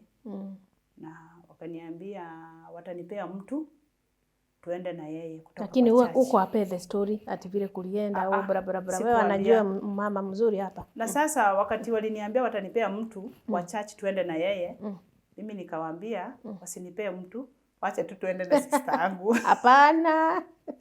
Niliwaambia wacha tu tuende na sister yangu. Already nilikuwa najua pale naenda pale si kuzuri. So mimi nikawaambia tu wacha tu tuende na sister yangu. Hata sister yangu ni wa church, wacha enda represent church. Mimi nikapewa pesa. Wakati nilipewa pesa na mimi nilisema sitaenda hivyo vile wanafikiria. Your ex alikuwa mgonjwa? Ni kama alikuwa mgonjwa kwa sababu mimi tangu nilitoka jela tukuonana na yeye. Okay, hamjaiongea? Hatujaiongea. Alikuwa na familia nyingine? Hakuwa na familia lakini alikuwa na mtoto. Okay. Kuna kijana mkubwa alikuwa nyumbani. Alright. Sasa tumemaliza hapo. Mimi Umeenda mazishi? Nimeenda atazikwa kesho. Mimi natoka hapa leo jioni. Natoka Nairobi leo jioni. Na watoto? Na watoto. Tunaenda. Tukaenda tukafika. Tukapokelewa vizuri. Tukazikana vizuri. Na mimi nikawaambia sasa mimi nitarudi kuenda Nairobi. Wakaniambia Nairobi hutarudi. Lazima ukae hapa. Tukupange. Sasa mimi nikajaribu kuangalia, nikapima ile hali, wakaanza kunionyesha 1 2 3. Hawa watoto lazima upewe mtu wa kuangalia hawa watoto, lazima ukae hapa ndio ukatiwe shamba, lazima ukae. Mimi si nimeshakaa ushago yao na najua sheria kidogo kidogo zao. Nikaona sitaweza. Mtu mwenye nilichagulia alinishinda. Na yule mwenye naenda kupewa na clan ni mtu mwenye ako na familia ingine, ni mtu mwenye ako kwake na atakuwa anakuja kwako na fujo na sijui kama tutawezana na yeye. Mimi nikaona hiyo sitaweza. So after 3 days mimi niliamua kurudi Nairobi. Na nikawaambia wanipe fare. Walikataa. Kaniambia umekataa ukae nyumbani. Sasa watoto ni wakubwa kidogo, wanaelewa kenye kinafanyika. Watoto ni wakubwa kidogo, at least mtoto ukimwambia mtu amekufa anajua ni nini kukufa, lakini hajui zaidi ya hapo. Na tuliachana. Atajua hayo yote. Watoto sasa hawajui hata kuachana ni nini. Okay. Lakini wanajua huyu ni daddy na ameaga. Na amekufa. Okay, na ndiye huyo. Ndio huyo. So tumerudi Nairobi sasa. Nilikuwa na ile pesa ya church, haikuisha. Mimi ndio nilifanya fare. Na nikakuja hivyo bila hata kupatia kitu ya kurudi Nairobi. Juu alikuwa anataka uishi. Na nimeshawaomba wanipe death certificate. Wakaniambia death certificate unapewa ikichukuliwa ulikuwa wapi? Nikasema sawa. Yenyewe hiyo ni kweli. Nikaachana na hiyo mimi nikakuja Nairobi. Nikakuja hasa kushughulika vile watoto wataingia shule. Watoto wakaingia shule. Kasichana kakubwa nikaona mama yangu ako peke yake na akaniambia Jupado uko na shida, wacha msichana akuja kae na mimi hapa tusaidiane na wewe kaa na hao wengine. Walikuwa wananisupport. Sasa kidogo kidogo maisha sasa ikakuja kaanza tena kunilemea kidogo kidogo. Sasa mimi naye nikaona hebu nijikaze. Juu lazima watoto wasome sasa wameshaingia shule. Nikachukua mtoto mkubwa, nikarudisha ushago. Akakaa na mama yangu. Mimi nikabaki na watoto wengine wakaingia shule. Wawili sasa. Sasa ni 3. Okay. Sasa nikaanza sasa kufanya kazi yote ile yenye imepatikana, vibarua sasa. Juu kazi ya kushukana pia ni lazima uende ukae kwa salon upate unless ufanye mobile. Na mobile haipatikani sana. So mimi nikaamua tu kufanya kazi ile yenye imepatikana. Nafanya tu na watoto wakasoma na wanaendelea kusoma. Yule mtoto aliingia shule, akianza hapa class 3. Sasa ako campus. Wow. Uko na mtoto campus? Na hao wengine kuna kijana anaenda kufanya form 4 this year. Na kuna msichana anamfuata ako form 3. Na ni ile tu kazi ya hapa na pale. Haujaja ajiliwa na mtu. Hakuna kazi ingine. Juu sometimes unajaribingi kutafuta kazi. Unaona hata ukipata kazi ya mjengo utafanya. Siwa unarauka tu bora ulete chakula kwa mesa. Mimi hakuna kazi nachagua. Ukinipata kwa mjengo saa zingine nimevaa hutaamini ni mimi. Na ukinipata kwa salon nimeng'ara kisalon hutaamini ni mimi. Na ukinipata kwa soko nikikata mboga nitakuwa nimevalia kisoko na hutaamini ni mimi. Mimi hakuna kazi nachagua so long as watoto wakule na wasome. In your life, what do you regret? Nini uanga una regret in your life? Do you regret? Yes. Nafasi kubwa ambayo nikikaa chini na regret sana. Ni ile ambayo nilienda jela. Nilienda jela. Kwa hiyo mwaka mzima nilienda nikatupa muda wangu mwingi. Au watoto wangu pia. Kuna kitu walirudi nyuma. Hata yule mwenye saizi naona anaenda kufanya form 4. Alifaa kuwa amemaliza last year. Hata huyo mwenye ako campus maybe angekuwa anaelekea kumaliza. Ni kweli. Kwa sababu pale ni kutupa muda. Wakati unatoa mtoto shule nyingine umweke nyingine ni lazima atarepeat. Unaona sasa nilitupa nafasi kubwa ambayo na regret naona afadhali ningetuliza hasira singefanya mambo kama ile, lakini pia hakuna mtu ambaye amekamilika. Ni kweli. Hasira ikipanda hujuangi utaangukia wapi. Lakini na regret sana na siwezi penda mtu mwingine aende jela. Jela ni kubaya. Ile ni dunia ingine. Na ukienda jela ni lazima uenende na zile sheria ambazo ziko jela. Jela ni kubaya na ni kubaya na ni kubaya zaidi. Siwezi advise mtu aende huko. Ni magumu gani ulipitia ukiwa jela? Hata hapo tuambie. Kuna ngumu, kuna time ilikuwa tough on you. Sana. When you are there. Ukienda jela kuna ile faili imetoka kotini makosa gani imekufunga. So hiyo faili ndio unaenda unaandikiwa card. Kuna kadi unaandikiwa. Yenye utakuwa unatembea na hiyo ndio gate pass yako. Hiyo ndio yani hiyo ni kadi yako. Kila mtu akikuja naona wewe ulifanya makosa gani, hiyo kadi ndio imeandikwa jina yako, makosa yenye ilikufunga, siku yenye utatoka jela, siku yenye ulifungwa jela. So mimi nikiwa pale ungeona mtu ananiita tu naenda wewe kuja naenda. Unaenda anaangalia kadi yako. Kadi yangu imeandikwa ile makosa ilinifunga. Nilijaribu kupiga risasi. So huyo mtu anakuona wewe kama chambazi. Dakika kidogo hata yeye unaweza mfanyia si ako na hiyo bunduki. Kweli. Kwa hivyo unaweza chukua yake upige. So hata kupea hiyo amani. Kitu cha kwanza anakuona kama adui yake mkubwa. Na bado still uko jela. Haya kitu kingine nikiwa jela kuna wale officers wa jela. Wafungwa wako na rights zao. Kuna wale maofficers wanachukua wafungwa wanapeleka kwa nyumba zao waenda wakawafanyia usafi. Kuna ofisa mwenye alikuwa amezoea sana anaenda natufanyisha kazi. Na hata ukitoka kwake hawezi kukununulia maziwa. Amekufanyisha kazi yako yote the whole day. Na hakuna hata kitu amekupea. Na unajua hiyo si kisheria. Nikiwa pale kuna ofisa mwenye alikuwa ametuzoea. Mimi yule rafiki yangu mwenye nilienda jela nikapewa kunifundisha nikuwe mjela.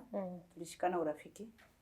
Mpaka tukitumwa kwenda mahali lazima tuende na yeye. Na ikawa sasa huyo ofisa ametuzoea sana naenda natufanyisha kazi mingi. Na hakuna hata venye anaweza kununulia maziwa. Maziwa jela ni kitu muhimu sana ama mkate. Ni kazi gani mtafanyishwa? Tutaenda pale utamuoshea manguo, utapiga pass, utaosha nguo, umalize uoshe vyombo, umalize hata kama kuna kupika utapika. Na hawaangaliangi wale watu wamekaa tu fokotari. Wanaangalianga mpaka anajua kuchagua vizuri. Huyu anaweza kanipikia chakula mzuri. Unaenda unapika. Huyu anaweza kanipangia nyumba vizuri. Huyu ndio mtu mwenye anapelekwa. So mimi nikawa nimechoka na ile kazi. Nikamwambia mwenzangu, huyu mama ametuchokesha sana. Na hata yule ofisa mwenye alikuwa anaenda kutusimamia. Unajua jela huna freedom. Hata ukienda popote pale umeenda hata kutapika lazima upelekwe na askari utapike. Hutakimbia utapike pale peke yako. Lazima akupeleke. Tukamwambia wewe fanya hivi. Funga mlango. Ujitoe kwa hii kesi. Na hakuna siku ingine tutakuja kufanya hapa kesi ya huyu mama tena. Tunataka kufanya kazi enye usafi.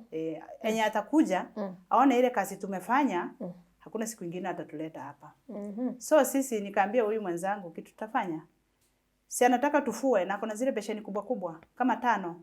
Na ni mama mwenye unaweza fua alafu akuje angushe nguo chini akikwambia hii chafu. Na atawachapa mrudi tena muende muoshe hizo nguo na mliosha hatiwezi kung'ara. Kaambia tufanye hivi, tuweke omo mingi kwa hizo besheni. Alafu sasa ndio tuanze tulikuwa tunachukua kitu vile iko. Unasok hapa unaweka tunaanika. Unaweka hata viatu ziko na matope. Mliosha nguo. Tunataka kumaliza hiyo story. So tuko na njia ya kumaliza story. Sasa ni kuchukua hapa, unaweka hapa, unadipo hapo. Kimadharau unaanika. Okay.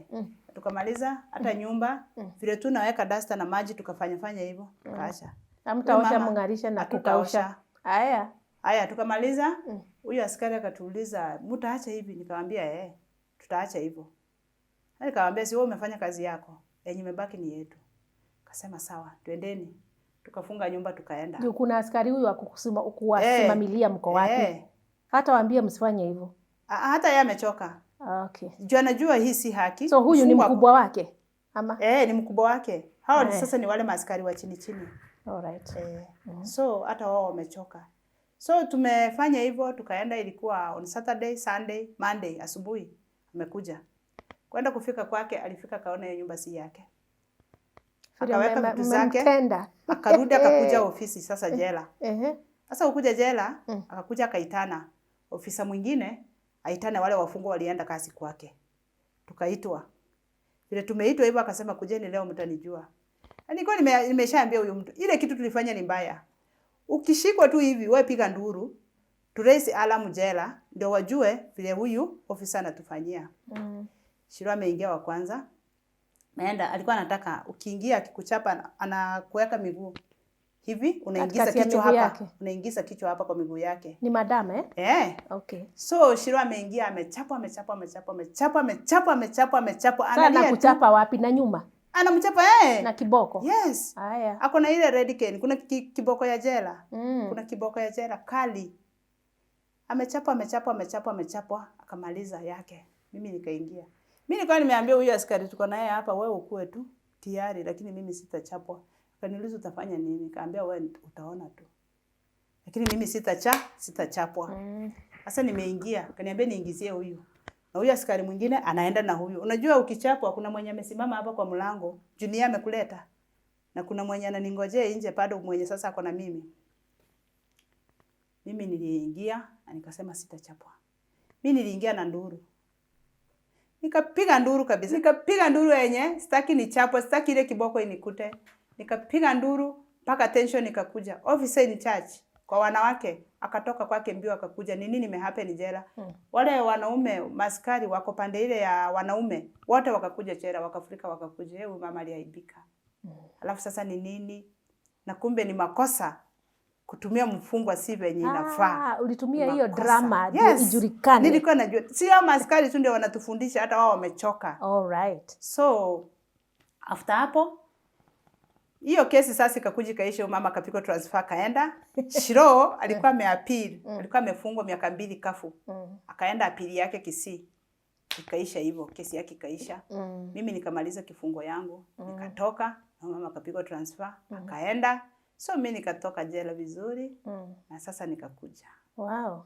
Lakini sasa maisha si rahisi. Jela ni kubaya. Ni kubaya sana. So what advice do you have that can you give the women? Sana women. Mimi hasa unajua tunakuanga na hasira zingine saa zingine. Mimi ile kitu nimeshaona. Unaweza wapea. Advice yenye naweza pea ladies. Na wako pale kwa kamera, hebu angalia pale. Who's there? They are watching you now. You give them an advice. Advice yenye naweza pea ladies ni kwamba sometimes maisha kuna ups and downs. Na wakati za zingine unaona hasira imekupanda kwa kitu ambacho mwenzako amekufanyia ama haujafurahia, jaribu kidogo kufikiria. Usipandisha hasira sana kwa sababu mimi kama si hasira singeenda jela. Na ukienda jela nimetupa muda mrefu sana. Mambo mingi imerudi nyuma na jela ni kubaya, si mahali penye unaweza taka mtu aende hata wakati mmoja. Jela ni kubaya. Hasira ni mbaya. Kidogo ukikasirika tuliza akili kwanza, alafu hasira itaisha. So, kuna swali wanga nauliza mtu, nini kilifanya ushare your story? Because this is your life story. Watu wengi watakage kushare their stories. Even Sandy has her own story. Hata mimi niko na story. Yeah.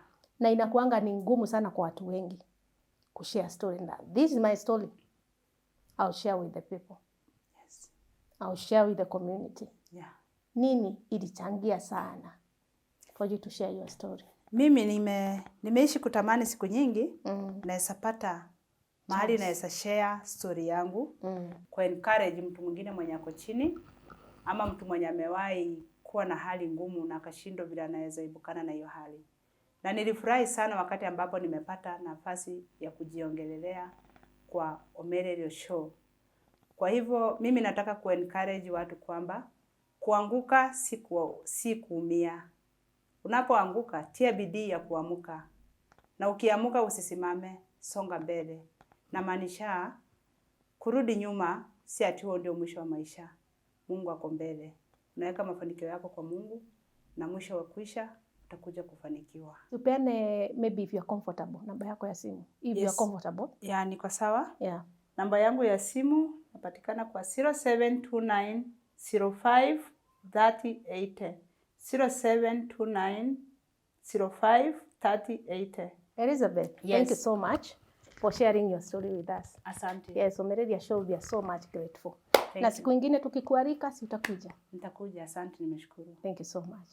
Na hapo ndipo tumefika mwisho wa kipindi chetu cha siku ya leo. Till next time, we are out. God bless you.